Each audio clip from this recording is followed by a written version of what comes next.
Chairman সাহেব, আপনার তো এই কোরবানি হবে না। হট, কুরবানি হবে না মানে? আমার বাবা এই এলাকার চেয়ারম্যান, আপনি কার সামনে কি বলছেন জানেন? তুমি তো সবই বোঝো, কিছু পেতে গেলে তো কিছু দিতে হয়।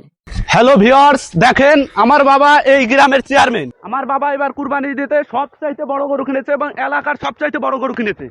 মাওলা মাওলা।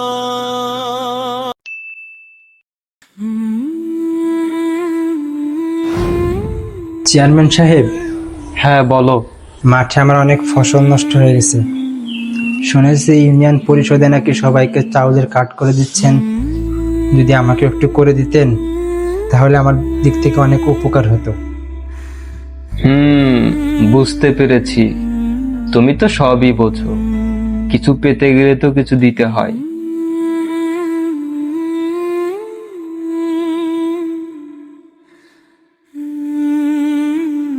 ঠিক আছে, তোমার কাজ হয়ে যাবে।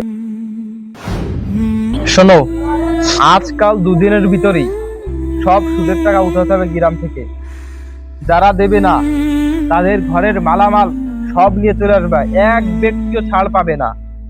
কর্মচারী। জি চেয়ারম্যান সাহেব। তাহলে আমার এই কথাগুলো খুব ভালোভাবে মনোযোগ দিয়ে তুমি কাজকর্মগুলো করবা।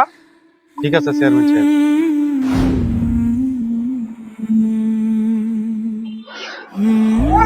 বাবা, ঘরে তো কোনো খাবার নেই, যদি খাবার আর কিছু টাকা দিতে তাহলে তো ভালোই হতো। আমি কি তোমার টাকা দেওয়ার জন্য এখানে বসে আছি? আমার কাছে কোনো টাকা পয়সা নাই। কয়েকদিন পর কুরবানি, আমি এলাকার চেয়ারম্যান। এবার এই গ্রামের সব থেকে বড় কুরবানি আমার দিতে হবে, তা নাহলে মান সম্মান ইজ্জত আমার কিচ্ছু থাকবে না। আমার কাছে ফেরবাদি কোনো টাকা পয়সা চাবা না।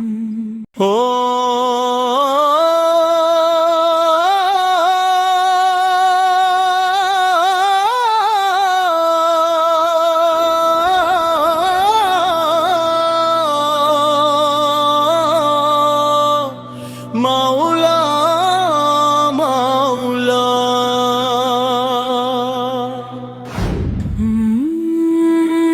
আমি এই এলাকার চেয়ারম্যান। এবার কুরবানির ঈদে সব থেকে বড় গরু আমার কুরবানি দিতে হবে, তাতে যত টাকা লাগে লাগুক। ঠিক আছে চেয়ারম্যান সাহেব, এবার একটা সব থেকে বড় গরুটাই কিনবো। হ্যালো ভিউয়ার্স, দেখেন আমার বাবা এই গ্রামের চেয়ারম্যান। আমার বাবা এবার কুরবানি দিতে সবচাইতে বড় গরু কিনেছে এবং এলাকার সবচাইতে বড় গরু কিনেছে। উচ্চ পর্যায়ে যে গরুটা উঠছে আমার বাবা সেই গরুটা এবার কিনেছে। আমার বাবা এই গ্রামের চেয়ারম্যান, সেবার এই গরুটা কিনছে। এই ভিডিওটা আপনারা সবাই লাইক, কমেন্ট, শেয়ার এবং সাবস্ক্রাইব করে দেবেন।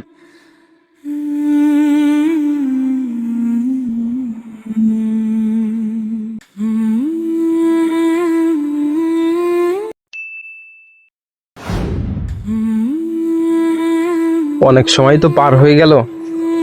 ইমাম সাহেব, জি, তাহলে চলেন, আমাদের একটা গরু আছে, ওইটা আপনি জব করে দেন। আচ্ছা চলেন তাই।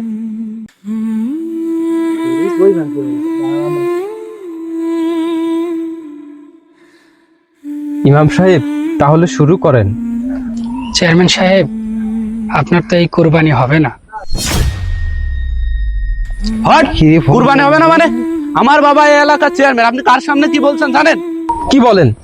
এত বড় আয়োজন, এত বড় গরু, কুরবানি হবে না মানে? চেয়ারম্যান সাহেব, কোরবানির পশু শুধু জবাইয়ের নাম না, এটা আল্লাহর সন্তুষ্টির জন্য। আল্লাহ রাব্বুল আলামিন পবিত্র কোরআনের মধ্যে বলছেন, লা ইয়ানালুল্লাহা লুহুমুহা ওয়ালা দিমাউহা ওয়ালাকিন ইয়ানালুত তাকওয়া মিনকুম। আল্লাহর কাছে পৌঁছায় না গরুর গোশত বা রক্ত, শুধু পৌঁছায় মানুষের তাকওয়া। চেয়ারম্যান সাহেব, আপনি সুদ খান, ঘুষ খান এবং পিতামাতার হক নষ্ট করেন, এমন অবস্থায় কিভাবে কোরবানি কবুল হবে বলেন? রাসূল সাল্লাল্লাহু আলাইহি ওয়াসাল্লাম হাদিসের মধ্যে ঘোষণা করেছেন, লা ইয়াদখুলুল জান্নাতা জাসাদুল গুজিয়া বিল হারাম। হারাম উপার্জনের লালিত দেহ আল্লাহর জান্নাতে প্রবেশ করবে না। ইমাম সাহেব, আপনি ঠিকই বলেছেন। আমি আমার পিতা এবং এলাকার মানুষের সাথে খুবই অত্যাচার করে ফেলেছি, অন্যায় করেছি।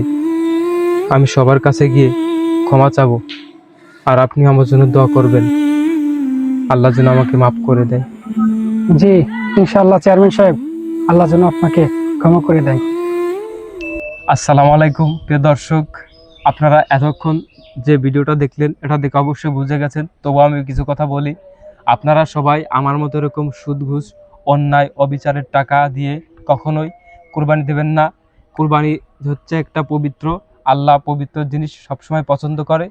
সুতরাং এইটুকু ছিল। আর আপনারা সবাই আমাদের ভিডিওটা লাইক কমেন্ট শেয়ার করবেন, চ্যানেলটা সাবস্ক্রাইব করবেন, অ্যান্ড যদি ফেসবুক থেকে দেখে থাকেন তাকে ফলো করবেন। আর আপনাদের জন্য আমরা প্রচণ্ড পরিমাণ কষ্ট করি, আপনারা যদি আমাদেরকে অনেক সাপোর্ট এবং ভালোবাসা দেন, পরবর্তীতে আরও অসাধারণ ভিডিও আমরা দিতে পারি, অনুপ্রেরণা হই।